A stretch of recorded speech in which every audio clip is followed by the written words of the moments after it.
ओम अज्ञानतिमिरान्धस्य ज्ञानाञ्जनशलाकया चक्षुरुन्मिलितं येन तस्मै श्रीगुरवे नमः। वाञ्छाकल्पतरुभ्यश्च कृपा सिन्धुभ्येव च पतितानां पावनेभ्यो वैष्णवेभ्यो नमो नमः। श्रीकृष्ण चैतन्य प्रभो नित्यानंद श्री अद्वैत गदाधर शिवासादि गौर भक्त वृंद। हरे कृष्ण कृष्ण कृष्ण हरे हरे, हरे राम राम राम हरे हरे। हरे कृष्ण।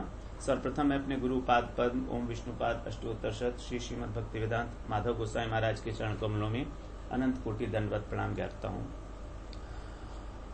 हम लोग श्रीमद् भागवत पुराण के 10वें स्कंद के 35वां अध्याय का श्रवण कर रहे हैं, युगल गीत। उसमें हमारा 18वां और 19वां जो है श्लोक है ना, अर्थात ये हमारा कौन सा युगल है? नवा युगल है, 9th है ना, 9th। तो हम इसको श्रवण कर रहे थे, इसको हम लोग एक बार उच्चारण कर लेते हैं। मणिधरः क्वचिदागणयन् गा मालया दैत्यगन्ध तुलस्या प्रणयिनोऽनुचरस्य कदांसे प्रक्षिपन् भुजमगायत यत्र क्वणितवेणुरववञ्चितचित्ता कृष्णमन्वसत कृष्ण गृहिण्य गुणगणाणमनुगत्य हरिण्यो गोपिका इव विमुक्त गृहाशाः। यहाँ पर गोपियां स्वयं को हिरनियों के साथ जो है वो कंपेयर कर रही हैं, है ना। उनको हिरनियों के साथ काफी अपनापन लग रहा है, क्योंकि हिरनियों को उन्होंने कहा वो कृष्ण गृहिणी हैं। जब कृष्ण अपनी मणिमाला से गाय को बुलाने के लिए काउंटिंग करते हैं, है ना, और उसके लिए फिर वो अपने सखा के कंधे के ऊपर बाएं हाथ रखते हैं और उसके बाद फिर वेणुवादन करते हैं। क्वनित वेणुराव, हल्का सा वेणुवादन सिर्फ बुलाने मात्र के लिए। तो फिर इतना सुन के ही वेणुवादन को जो हिरनियां हैं वो सब अपना अपना हृदय जो है वंचित हो जाता है उनका, है ना। उनका हृदय जो है भगवान चोरी कर लेते हैं और वो कृष्ण के पास आकर बैठ जाती है। कृष्णम अनवसत, अनवसत का मतलब पास में बैठना। वास्तव में यही उद्देश्य है गोपियों का भी, कि वो चाहती हैं कि कृष्ण के पास बैठ जाएं।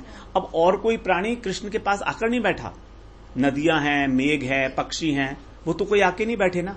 इसीलिए उनको हिरनियों से अपनापन लग रहा है कि हम भी यही चाहती हैं, है ना। और हिरनियों के भी पति हैं और हमारे भी पति हैं, तो ये सिमिलरिटीज लग रही हैं उनको। मेघ, पक्षी, इन सब का तो कोई वो नहीं है पति धर्म ना। तो जिस प्रकार से ये अपने पतियों को छोड़ के आ गई हैं, कृष्ण गृहिणी है ना ये। कृष्ण गृहिणी का मतलब एक्चुअली देखो, मृग का नाम है कृष्ण सारा, एक मृग का नाम होता है कृष्ण सारा। तो ये उस कृष्ण सारा की गृहिणी है और हम इस कृष्ण की गृहिणी है। तो नाम के अंदर भी समानता आ गई, समान सिमिलैरिटी आ गई ना। तो हिरनियों से काफी सारी समानता आ रही हैं उनकी, है ना, कि हम भी बैठना चाह रही हैं, हमने भी अपना घर बार छोड़ दिया, है ना, ये भी अपने पतियों को छोड़ के आई हैं, कृष्ण गृहिणी है। और आने का कारण जो बताया है, गुण गणाण, मतलब गुणों के सागर हैं भगवान।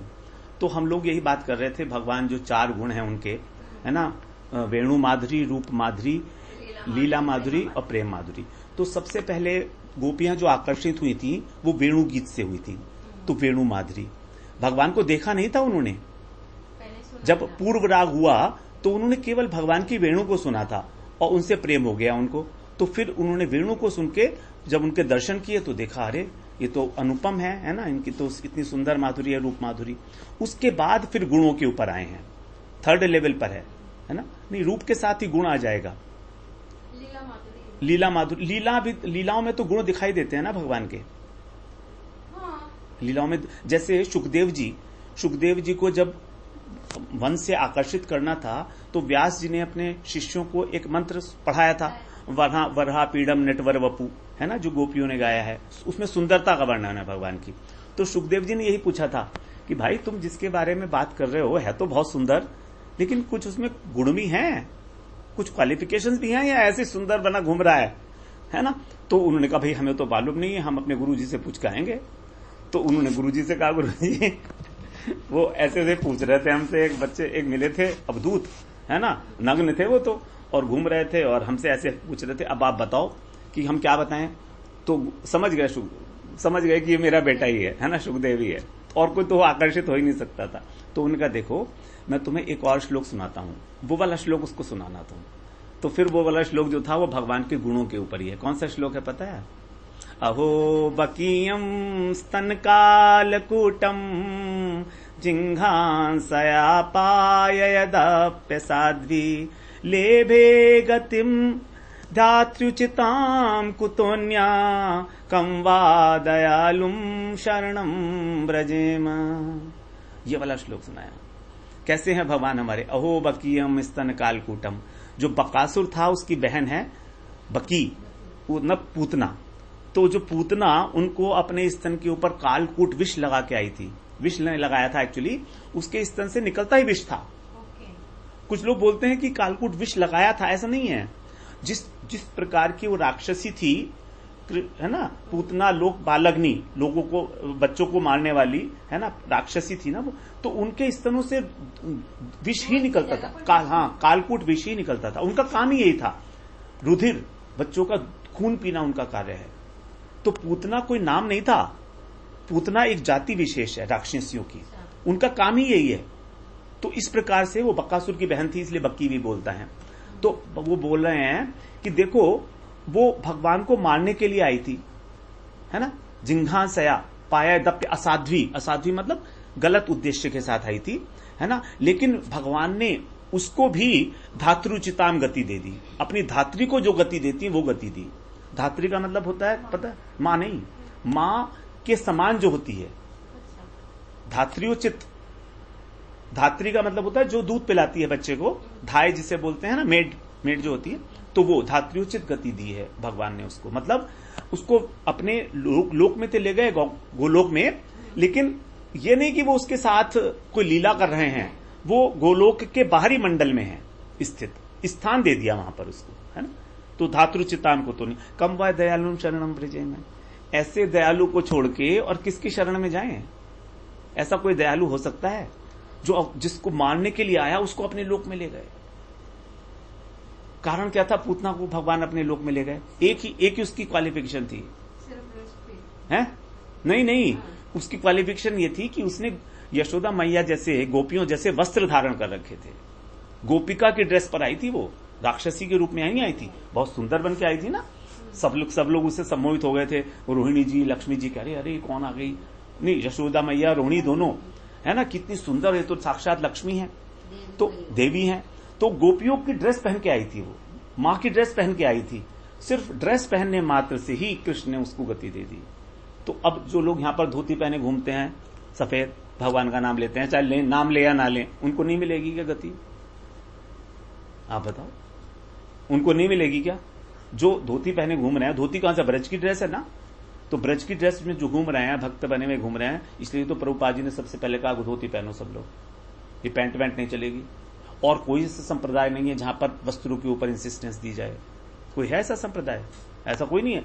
लोगों को मालूम है आएंगे नहीं लोग, लेकिन प्रभुपाद जी ने कहा नहीं, कोई ना आए, चाय नहीं पीनी है, ना आए, नहीं चाहिए हमको लोग, भीड़ तो ना बढ़ानी है। ऐसे बहुत लोग हैं जो तैयार हैं माला करने के लिए, लेकिन सब चाय नहीं छोड़ेंगे, कॉफी नहीं छोड़ेंगे, धोती नहीं पहनेंगे और तिलक नहीं लगाएंगे, तो क्यों आना? मत आओ, है ना। तो इसीलिए रूपा जी ने सबसे इंपॉर्टेंट काम किया है, उस इंडियन कल्चर को वापस लाके। ये काम कोई नहीं कर पाया, मतलब उन्होंने तो खैर ऐसे काम किए हैं जो कोई नहीं कर पाया कभी। इतने मतलब लिस्ट एक बहुत बड़ी बन जाएगी, लेकिन ये वाला सोचिए ना, एक छोटी सी बात, धोती पहनाना हिंदुस्तानी आदमी को बहुत मुश्किल है, बहुत मुश्किल है। हमारे दादा धोती पहना करते थे, पिताजी ने कभी धोती नहीं देखी। मेरा तो मतलब ही नहीं है, कभी नहीं देखी धोती। नहीं तो हम, वो तो ब्राह्मण होंगे ना शायद, तो इसलिए पहनते थे, ब्राह्मण लोग तो पहनते हैं। हमारे यहाँ तो कोई मतलब ही नहीं है धोती का। धोती से पंडित आ गए, बहुत ही, अब उसको हीन समझा जाता है धोती पहन के। हाँ, हीन समझा जाता है उसको। आजकल तो हो सकता है कुछ डिफाइन हो गई हो इस्कॉन की वजह से, इस्कॉन की वजह से बहुत एक्सेप्टेबिलिटी हो गई है इस ड्रेस की, वरना कहां थी। तो सुखदेव जी आकर्षित हो गए, देखिए, है ना, गुणों के ऊपर भगवान के। और एक जो श्लोक है, आत्मा रामश्च मुनियो निर्ग्रंथा अपि उर्क्रमे कुर्वन्ति अहेतुकिम भक्तिम इत्थम भूत गुणो हरि। ये एक श्लोक है भागवत का। इस श्लोक की महाप्रभु ने 60 प्रकार से व्याख्या की है, 60 टाइप्स। जो वसुदेव एक्सप्लेनेशन, डिफरेंट एक्सप्लेनेशंस। जो भट्टाचार्य जी थे, है ना, जो उनको देखकर वो हो गए थे ना, आकर्षित हो गए थे महाप्रभु को, और मायावादी थे, अद्वैतवादी थे, तो वो उनको जब वो उनको वेद पाठ पढ़ा रहे थे महाप्रभु जी को, तो महाप्रभु ने 1 हफ्ते तक सुना वेदांत, है ना, लेकिन कुछ नहीं बोले। तो उन्होंने सार्वभौम भट्टाचार्य, तो उन्होंने कहा कि तुमको कुछ समझ में भी आ रहा है कि नहीं आ रहा है? नए नए सन्यासी हो भाई, 24 साल के 25 साल के तो थे तो महाप्रभु कह रहे भाई आप जो कुछ कह रहे हैं वो मुझे ऐसा लग रहा है कि आप सूर्य के ऊपर बादल ढक रहे हैं सूर्य को। मतलब क्या हुआ कि आप व्याख्या जो कर रहे हैं वो ढक के कर रहे हैं, जो वास्तविक है वो दिखा नहीं रहे हैं। उन्हें बड़ा आश्चर्य हुआ, क्या बात कर रहा है छोटा सा बच्चा, और मैं तो वेदांत का पंडित।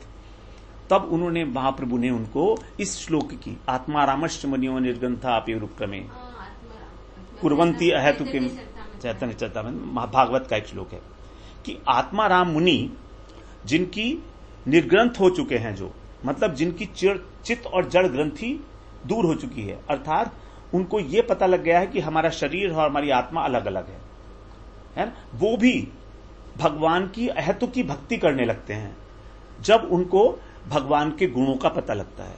इत्थम भूत गुणों हरि, भगवान के गुण ऐसे हैं कि उनको सुन के वो अपना आत्मा रामपना, समाधि उमाधि सब भूल जाते हैं और भगवान की भक्ति करने लगते हैं। इस श्लोक की 60 बार 60 तरीके से महाप्रभु ने व्याख्या की। आप सोच सकते हैं। और जब सनातन जी से मिले, सनातन गोस्वामी से महाप्रभु बाद में सनातन शिक्षा के समय, तब सनातन जी को भी ये वाला श्लोक सुनाया। उनको फिर अलग तरीके की व्याख्या की है। उनसे कहा कि वो वाली व्याख्या तो है, अब मेरे मन में नया स्फुरण हो रहा है। तो सनातन गोस्वामी ने कहा कि आप तो साक्षात भगवान हैं, है ना। तो महाप्रभु क्या कहते हैं कि स्तुति मत करो तुम मेरी, तुम्हें करना क्या है, श्रीमद् भागवत का अध्ययन करो, श्रीमद् भागवत का अध्ययन करो। उनको आदेश दिया था, तभी तो उन्होंने सारे सिद्धांत लिखे पूरे सनातन गोस्वामी ने। तो श्रीमद् भागवत उनको अध्ययन करने के लिए और उसका समझने के लिए उसको महाप्रभु ने बताया। फिर उनको अलग प्रकार की शिक्षा दी है महाप्रभु ने, सनातन शिक्षा के नाम से है। बहुत सारी चीजें उन्हें बताई कि वैष्णव कौन है, गुरु कौन है ना, शिष्य के क्या लक्षण हैं, ये सारी चीजें, साधना कैसे की जानी चाहिए, पूरे नियम वगैरह। हरिभक्ति विलास ग्रंथ है ना एक, हरिभक्ति विलास, तो वो उन्होंने लिखा है। तो इस प्रकार से जो भगवान के गुण, मतलब है ना, और इन्हीं गुणों को सुन के रुक्मणी जी आकर्षित हो गई थी। रुक्मणी जी तो बहुत दूर बैठी थी, है ना, और उन्होंने सुना था कि ऐसे कृष्ण हैं, वो वहां पर इस तरह से लीलाएं करते हैं, आकर्षित हो गई। बताइए, है ना। तो भगवान के गुणों को देख के पता नहीं कौन कौन आकर्षित हुआ है, मतलब। तो इतने सारे गुण हैं कि जैसे सनत कुमार जी थे, ये तो तुलसी की गंध से आकर्षित हुए थे। और सुखदेव जी हो गए हमारे, है ना। गोपियां भगवान की वेणु माधुरी से आकर्षित हुई। फिर लक्ष्मी जी वेणु से आकर्षित हुई। विप्र पत्नियां थी, जो यज्ञ पत्नियां थी ना, विप्र की पत्नियां, वो भी सब गुणों से आकर्षित हुई। क्योंकि जब वो जाया करती थे ब्रज के लोग, तो सुनती थी कि भाई ऐसा है कृष्ण। और मथुरा की जो रमणियां थी, वो भी रूप को देखकर आकर्षित हो गई थी। कुब्जा भी रूप को देखकर आकर्षित हो गई थी। तो कहीं ना कहीं भगवान राम से भी तो आकर्षित हो गए थे। दंडकारण्य ऋषि जो थे, 60,000 ऋषि, हाँ, तभी तो ये बन के आए हैं ना। तो दंडकारण्य ऋषि भी आकर्षित हो गए थे भगवान के रूप से। सोचो, उस समय तो राम ने क्या पहन रखा था, वल्कल वस्त्र पहन रखे थे, सर पे जटा लगाई हुई थी, कोई सुंदरता नहीं थी, कोई उन्होंने राजसी वेश नहीं था, ना कोई मुरली उरली थी। और दंडकारण्य के ऋषि जो है उनके ऊपर काम भाव से आसक्त हो गए महाप्रभु, भगवान का रूप देखकर। रूप ही ऐसा है भगवान का, और हम क्यों नहीं होते फिर? क्योंकि हमारे में लेयर बहुत बड़ा है ना अभी। मैं हूं ना अभी भी। तो इसलिए हम लोगों को गुणों का जो चिंतन करना चाहिए भगवान के, कि गुण कैसे हैं भगवान के, है ना। वेणु माधुरी हो गई, रूप माधुरी हम लोगों ने सुन ली, फिर लीला माधुरी। तो लीलाएं यही जो भगवान की हम कर रहे हैं। देखिए, इसमें एक बात इंपॉर्टेंट है, हम लोग लीलाएं तो सुने, अध्ययन करें, लेकिन जो हमारे भाव के अनुरूप हैं उन लीलाओं पर ज्यादा ध्यान दें। हम लोग लीलाएं तो भगवान की बहुत सारी सुनते हैं, बाल लीला है भगवान की, पौगंड लीला है भगवान की, है ना। फिर उन्होंने इतने सारे वध किए हैं दैत्यों के, असुरों के, है ना। फिर उसके बाद गोपियों के साथ लीला है, फिर राधा जी के साथ लीला है, फिर द्वारका की लीला है, मथुरा की लीला है, अनंत लीलाएं हैं। दशम स्कंद के अंदर। लेकिन हमारा मन कहां टिकता है, हमें ये थोड़ा सा अपने अंदर निरीक्षण करना चाहिए। We should investigate it. हाँ, किसमें हमारा मन ज्यादा टिक रहा है। नहीं देखिए, ये तो ऐसा भी हो सकता है इसका कारण कि भाई हमारे गुरुजी ने कह रखा है कि हमारा मधुर भाव है, तो हम लोग गोपियों की बातें हमें अच्छी लगती हैं, कह रखा है ना भाई, ट्यूनिंग है एक जनरली महाप्रभु, क्योंकि यही रस देने आए थे, है ना, मधुर भाव देने आए थे। लेकिन कई बार हो सकता है कि हम लोग जो गोपियों की बात सुनते सुनते हमारा दिमाग जो है भर जाए और कहते नहीं भाई और नहीं, बस और नहीं। आप यशोदा मैया की बात सुना, उनके साथ क्या हुआ, सखाओं की बात सुना, ऐसा भी हो सकता है। So we have to find out and उसके अंदर हमें ज्यादा फोकस करना चाहिए, जिससे कि वो लीलाएं हमारे अंदर स्फुरण हो। जो कि सबसे पहले नाम होता है, फिर रूप, फिर गुण, फिर लीला, ये क्रम है। तो सबसे पहले नाम जब हम लेंगे तो हमारा हृदय शुद्ध होगा, फिर उसके बाद भगवान का जो रूप है वो थोड़ा थोड़ा सा कहीं कहीं कुछ झलक सी मारेगी, कुछ ब्लू कलर का दिखाई दे रहा है ना, कहीं पर कुछ बादल वादल आए तो वेणु का राव सुनाई दे रहा है ना, इस प्रकार से कुछ ना कुछ होगा, है ना। रूप कहीं ना कहीं चलते फिरते एकदम ख्याल में आ जाएगा, वो कितना सुंदर है भगवान, है ना, कैसे बजाते थे 30 डिग्री के ऊपर वेणु करके, है ना, गाल को ऐसे करके घुमा के सब। तो ये रूप आएगा धीरे धीरे। उसके बाद फिर गुण आएंगे भगवान के, कि कितने गुण हैं, कितने, देखो कैसे भक्त वत्सल है। भगवान के 2 गुण सर्वोपरि हैं, एक भक्त वत्सलता और एक भक्त वश्यता। He loves his devotees very very much, without any limit, है ना। अपने से भी ज्यादा भगवान प्रेम करते हैं। भगवान ने कहा है, उद्धव जी से कहा है कि ना मैं अपनी पत्नी लक्ष्मी को, ना शंकर को, ना ब्रह्मा को, है ना, और ना अपने भाई बलराम जी को इतना प्रेम करता हूं, ना अपनी आत्मा को, नैव आत्मा, अपनी आत्मा को भी नहीं, च यथा भवान, जिस प्रकार की तुमको प्रेम करता हूं, उद्धव जी को, मतलब भक्तों को। तो भक्तों से भगवान बहुत प्रेम करते हैं। और दूसरी बात है, भक्तों के वश में भी हो जाते हैं, he gets controlled by them. तो ये बात सुन के भी अगर हमें भगवान से लेश मात्र हमारा खिंचाव नहीं बनता ना, तो हम तो समझिए पत्थर ही हैं। भाई भगवान कह रहे हैं, मैं अखिल कोटि ब्रह्मांड नायक अपने भक्तों के पीछे पीछे घूमता हूं, उनके वश में हो जाता हूं। अम्बरीश महाराज के लिए सुदर्शन चक्र नियुक्त कर रखा था रक्षा के लिए।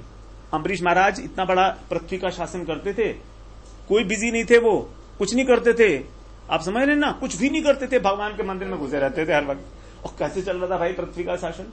हम कहते हैं नहीं, अरे भगवान का आप कैसे भजन करें, हमें तो ऑफिस का काम है, हमें तो घर का भी देखना है, तुम्हारा क्या है, तुम तो वृंदावन चले गए कुछ भी करते रहते हो, तुम्हें कौन पूछने वाला है। भगवान कह रहे हैं कि मैं रक्षा करता हूं ना, वही तो हाँ है। तुम अनन्य तो धारण करो, तुम मेरे प्रति अनन्य तो हो जाओ, एक बार दिखाओ तो मुझे कि मेरी वैल्यू है तुम्हारे जीवन में कुछ। अनन्य आश्रय भगवान का जब तक नहीं लेंगे ना हम लोग, अनन्य हमारा नहीं हो रहा है, बात नहीं हो रहा, अनन्यता नहीं आ रही है। थोड़ा थोड़ा हमने सबको बांट के रख रखा है अपना दिल, है ना, कि थोड़ा तू ले ले, थोड़ा तू ले ले। तो अनन्यता जो है वो सबसे इंपॉर्टेंट होती है। जब पूरा आश्रय है, अब ठीक है भाई, जो होगा होगा, ठीक है, अपने दिमाग नहीं लगाना है, बुद्धि को लगाना ही नहीं है। बुद्धि हमारी परेशान करती है, कहती नहीं क्या होगा यार मेरा, अगर मैं बीमार हो गई तो बच्चे भी काम नहीं आएंगे, कौन काम करेगा, है कौन काम करेगा। अरे भाई जब हम माला कर रहे हैं, सोचिए, जब हम माला कर रहे हैं और हमारा उद्देश्य है अपनी हमारे शरीर से आसक्ति खत्म हो, ठीक है, तो फिर क्या प्रॉब्लम है अगर शरीर रहे या ना रहे। ये कहते हैं कि भक्त को तो डरना ही नहीं चाहिए कभी भी मृत्यु से, नेवर। अगर उसके अंदर भय है तो उसका मतलब भजन नहीं हो रहा है उसका ठीक। सबसे पहला और सबसे इंपॉर्टेंट भय है मृत्यु का भय। मृत्यु का भय होना ही नहीं चाहिए वास्तव में हमको, है ना। ये नहीं कि हम जबरदस्ती मृत्यु को गले लगाएंगे, मास्क नहीं लगाएंगे जी, है ना, हम तो वहां जाएंगे जहां पर कोरोना है जी, ऐसा नहीं है ना। बैल मुझे वहां नहीं, है ना। तो एक महात्मा थे, वो नाव में जा रहे थे, हाँ वो बताया था ना वही मैं बोल हाँ कृष्णा बचाएगा, मत जाओ, हाँ बताओ मेरा कृष्णा बचाएगा। तो भगवान हमारी हेल्प अलग रूप में दे रहे हैं, तो उसमें एक्सेप्ट करना पड़ेगा हमको, है ना। एक दो बहुत लोग आते हैं उसको मदद करने के लिए, वो सबको बोल देते हैं नहीं मेरे को कृष्णा ही आएंगे वो डूब के मर जाता है वो। तो फिर वो ऊपर जाके वह कृष्णा को बोलता है कि मैंने आपको कितना बुलाया था, आपके ऊपर हो गया ना आपने। कृष्ण ने बोला कि मैंने ही तो भेजा था उसको, अब मैं खुद तो ना आता, कलयुग में अगर आता भी तो तुम मुझे भगा देते, पहचानते भी नहीं मुझको, है ना। हाँ, मैं ही तो था। तो भगवान यदि हमारे सामने कोई एक इस तरह का सुविधा दे रहे हैं ना हमको, तो उसे ग्रहण करना चाहिए, क्योंकि वो तो भगवान का रूप है ना। और एक बात और बताएं आपको, बताया हमको प्रभु जी ने कि पहले सतयुग, त्रेता, द्वापर में भगवान खुद आया करते थे, बुलाने पर खुद आते थे, बात करते थे। कलयुग के अंदर भगवान आते थे, अभी कुछ वर्ष पहले तक। यहां पर श्रीनाथ जी सुबह सुबह आवाज दिया करते थे पुजारी को, विठलनाथ जी को, कि मुझको भूख लगी है, जल्दी से दूध बना दे। आप समझ रहे ना, ऐसा बोलते थे। यहां पर ठाकुर जी खुद बोलते थे। तो उन्होंने कहा कि देखो ठाकुर जी, तुम बुला रहे हो, हमको प्रेम से बुला रहे हो, बड़ी अच्छी बात है, लेकिन हम आपसे एक रिक्वेस्ट करना चाहते हैं कि ये आ गया है घोर कलयुग, और अब यहां पर आप ये बोलना बंद करो, मत बोला करो, आप शोर मत मचाया करो, चुपचाप जो दे दिया खा लिया करो, क्योंकि ये कलयुग के लोग हैं, ये डिजर्व नहीं करते कि आपकी आवाज को सुने। ये अभी यहीं की बात है, कुछ वर्ष पहले की। तो भगवान आया करते थे खुद ही, ऐसा नहीं है कि भगवान किसी ना किसी रूप में आते थे, खुद भी भगवान ऐसा करते थे। उनको भी यहाँ बिहारी जी में नहीं है, लड्डू वड्डू पता नहीं कितनी दुकानों से चोरी चले जाते हैं, पेड़े वगैरह। पहले एक कोई था यहाँ पर, उसके यहाँ से पेड़े का भोग लगता था, फिर बंद हो गया था, तो शायद कुछ गायब वायब हो गए थे उसके पेड़े, देखा वो बिहारी जी के पास पड़े हुए हैं, बिहारी जी चोरी करके ले गए, कह रहे मुझे तो आदत पड़ी हुई। जगन्नाथ जी की कितनी घटनाएं हैं, जगन्नाथ जी की कितनी घटनाएं हैं। हाँ राधा टीला, नहीं कृष्ण बलराम का हाँ पेड़ है। हाँ, उसके बगल में एक आश्रम है ना, वहाँ एक मंदिर है, उस मंदिर में राधा रानी को भोग रखा था। तो एक दिन वो भूखे थे, कुछ थे, वो नहीं दे पाए या कुछ मिला नहीं था, तो वो खुद एक लड़की के रूप में राधा रानी आके बोला, आज मेरे को कुछ तो चलाओ। हाँ बिल्कुल बिल्कुल, आते हैं भगवान, तो आते ही हैं ना। तो पहले तो बोलते भी थे, अभी कुछ समय पहले तक। तो ये हमें नहीं सोचना चाहिए कि भगवान जो है वो नहीं है, उनकी इच्छा होती। तो इस प्रकार से भगवान की नाम हो गया, रूप हो गया, है ना, गुणों के ऊपर हम लोग जगह सोचेंगे भगवान के, और फिर लीलाएं। तो लीलाएं भगवान की वो फिर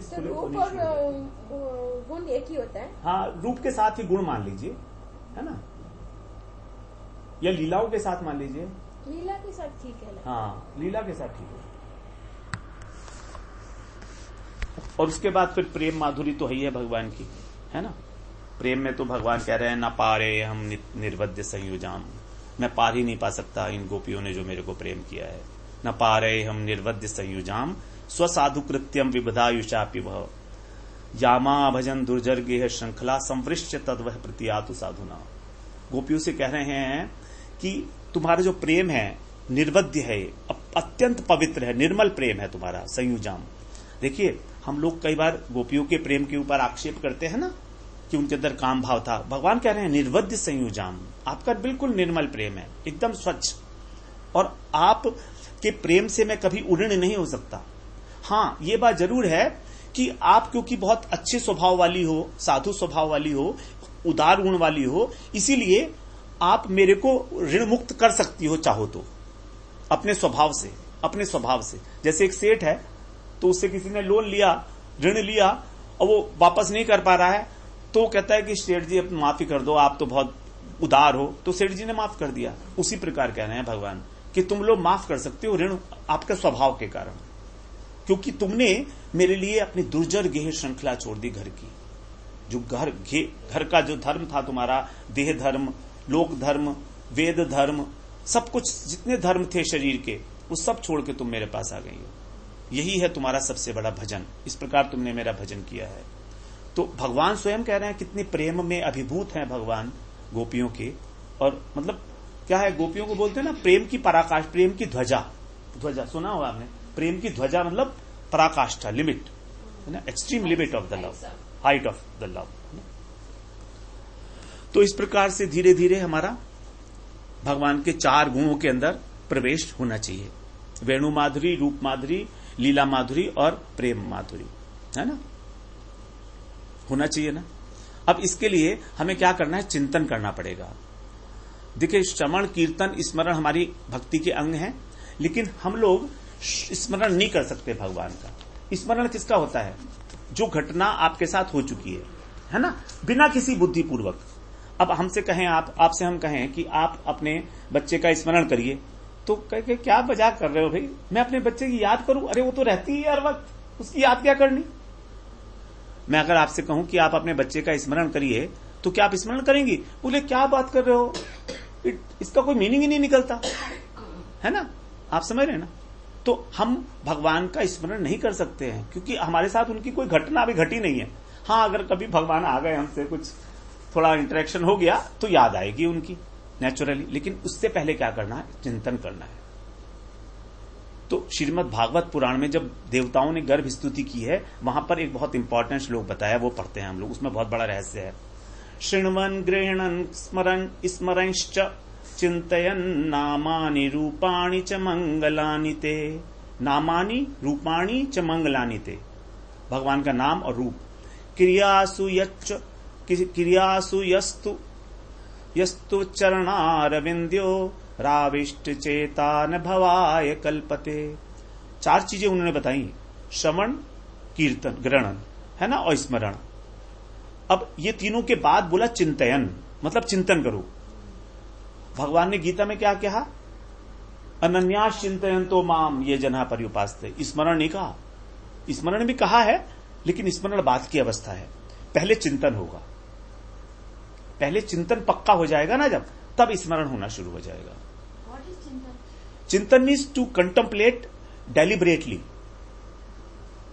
प्रयास पूर्वक, effort, with effort, doing something with effort, to contemplate on it, to reflect on it, है ना, इन वट एवर वे, है ना। मुझे पढ़ना, जैसे आप चिंतन, हाँ, ये चिंतन में आ जाएगा।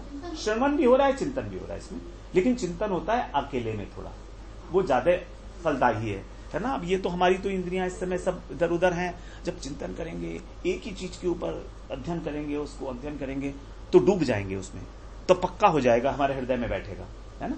तो चिंतन नामानि रूपाणी, भगवान के नाम का चिंतन, भगवान के रूप का चिंतन। हमारा उद्देश्य यहां पर है यही, युगल गीत को करने का, कि भगवान का रूप और भगवान की लीलाएं हमारे हृदय के अंदर आए इस प्रकार से ना, है ना, कि क्या करते हैं वो। तो और फिर मंगलानी, मंगल करने वाले हैं। क्रियासु का मतलब है जितना भी क्रिया है, सेवा, ये सेवा मानी गई है। श्रवण कीर्तन स्मरण सब सेवा है भगवान की। चरणार बिंदियो आविष्ट चेता, यहां भी चेता आ गया, देखिए, चित्त को आविष्ट करके, ऊपर से नहीं, बिल्कुल नहीं, ऊपर से नहीं काम चलेगा। चित्त को आविष्ट करके चिंतन करना है।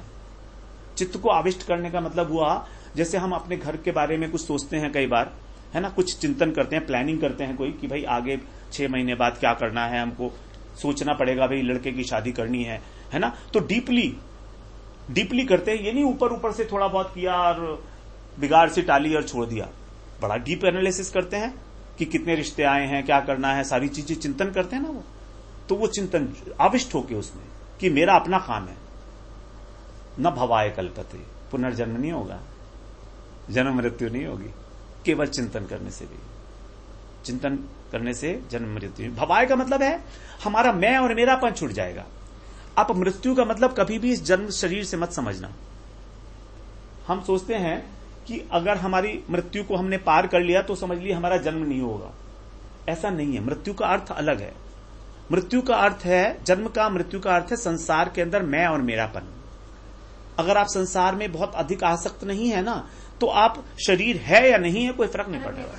तो ये है इसका बहुत डीप मीनिंग है जन्म मृत्यु का। हम लोग केवल इतना समझते हैं कि भैया हमारा जन्म नहीं होगा, और बहुत खुश हो जाते हैं, अरे भैया बस बहुत हो गया, इस संसार में बड़े दुख हैं, अब अगला जन्म ना हो हमारा।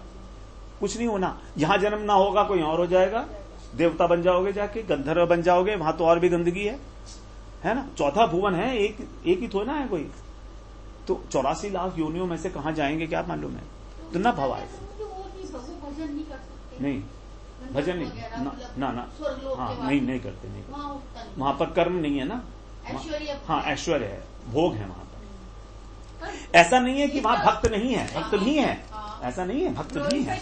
हाँ, ग्लोरीफाई करते हैं, सत्व में भगवान के करीब हैं वो लोग, भगवान दर्शन देते हैं उनको, है ना, ऐसा नहीं है। हाँ, लेकिन फिर भी उतनी लिबर्टी नहीं है। अब आप उनसे राधा दास्य नहीं जा सकते, दे कैनॉट थिंक ऑफ, वो ब्रह्मा जी की भी डोमेन में नहीं आएगा ये सब्जेक्ट। हाँ, जो हम लोगों को यहाँ पर मिल रहा है सुनने के लिए, इतना बड़ा भाव, ये दूर दूर तक कहीं नहीं मिलेगा ब्रह्मांड में भी। ब्रह्मा जी के पास भी नहीं है ना, चतुसन के पास भी नहीं है ये चीज। जबकि है, चतुसन आचार्य हैं, वो तो उन्होंने तो संप्रदाय का प्रवर्तन किया है ना। भीष्म के पास कहां था ये सब कुछ? भीष्म महाराज कितने भक्त थे भगवान के, तो भी नहीं था। तो इस प्रकार से हमें चिंतन अवश्य करना चाहिए भगवान की लीलाओं का। वांछा कल्पतरुभ्यश्च कृपा सिंधुभ्य च पतितानां पावनेभ्यो वैष्णवेभ्यो नमः।